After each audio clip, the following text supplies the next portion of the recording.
Okay, I stay in the car. Well, the technician is repairing my tire. There is a nail. It was not the nail I showed in the clip earlier.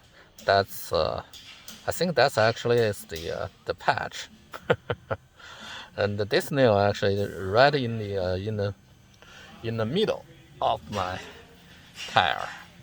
So it's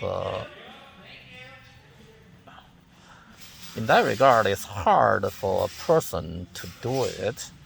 It must be the nail must be like standing on the road, and my tire just got over it. So I have to think where I could get into that scenario, that situation. So I have to avoid that. It's already twice in 10 days. That's ridiculous, right?